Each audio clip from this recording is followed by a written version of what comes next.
नमस्कार, आप देख रहे हैं डॉक्टर साहिब, आपके साथ मैं हूं मुस्कान और आज मेरे साथ मौजूद है बिहार की जानी मानी डॉक्टर पितांजलि सिंह। इनके बारे में दर्शकों आपको बता दूं कि ये प्रोफेसर हैं रेडिएशन ऑन्कोलॉजी डिपार्टमेंट में और एम्स में कार्यरत है। मैम बहुत बहुत स्वागत है आपका। बहुत बहुत धन्यवाद।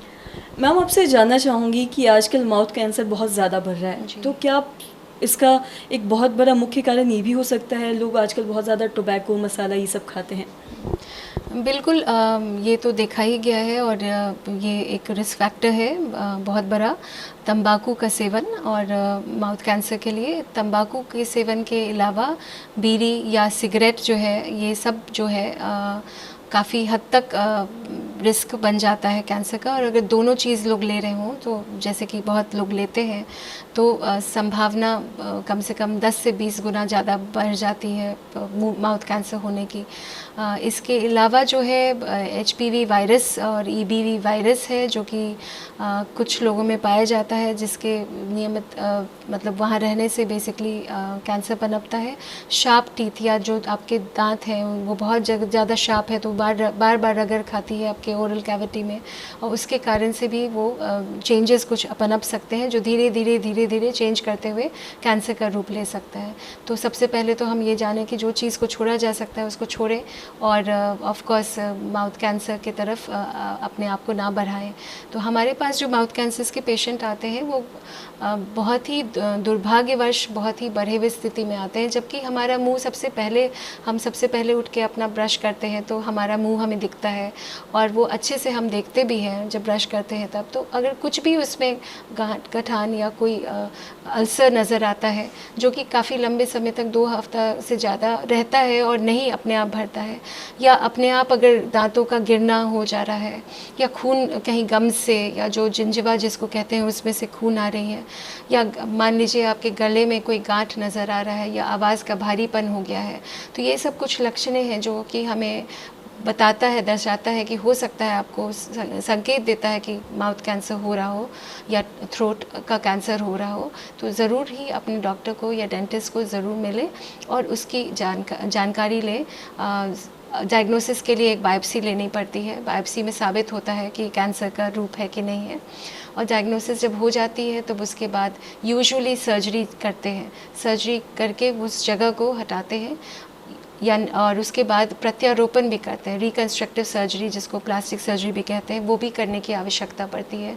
और जो बीमारी निकाली गई है उसमें जो हिस्टोपैथोलॉजी का टेस्ट होता है, उस पर पता चलता है कि ये कैंसर में सिकाई की भी ज़रूरत पड़ सकती है कि नहीं।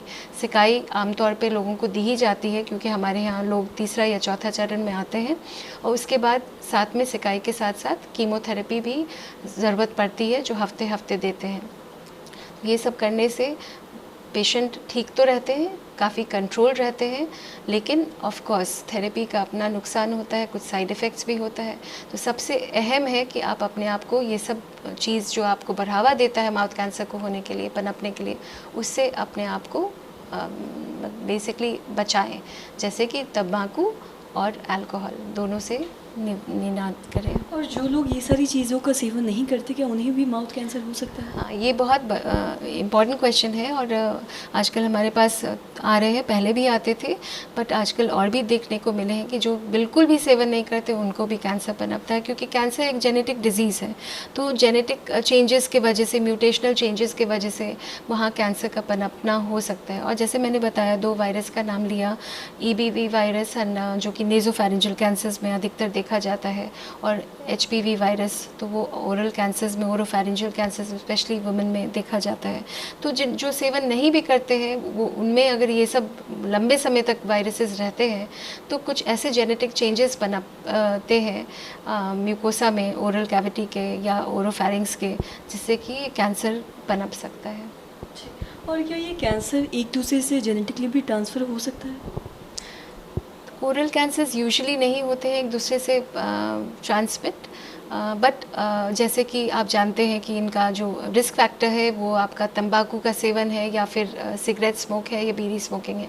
तो बीड़ी स्मोकिंग या सिगरेट स्मोकिंग करने से सिर्फ जो आदमी स्मोक कर रहा है उसको दिक्कत नहीं होती है, उसके आसपास रहने वाले लोगों को सेकेंड हैंड स्मोकिंग के वजह से बहुत हानि होती है। और ऐसा देखा गया है कि जो सेकेंड हैंड स्मोकिंग जो कि है वो भी बहुत इम्पॉर्टेंट रिस्क फैक्टर है कैंसर के होने के लिए। और अगर बाकी कैंसर्स की अगर बात करें तो क्या वो जेनेटिकली ट्रांसफ़र हो सकता है क्या माँ से बच्चों में या बच्चों से माँ में? जी, ऐसा कुछ कैंसर्स हैं जो कि जेनेटिकली ट्रांसफ़र होते हैं, खासकर कि अगर हम देखें तो ब्रेस्ट कैंसर का 5 से 10% संभावना रहता है जेनेटिक ट्रांसमिशन का, but it is only 5 to 10%।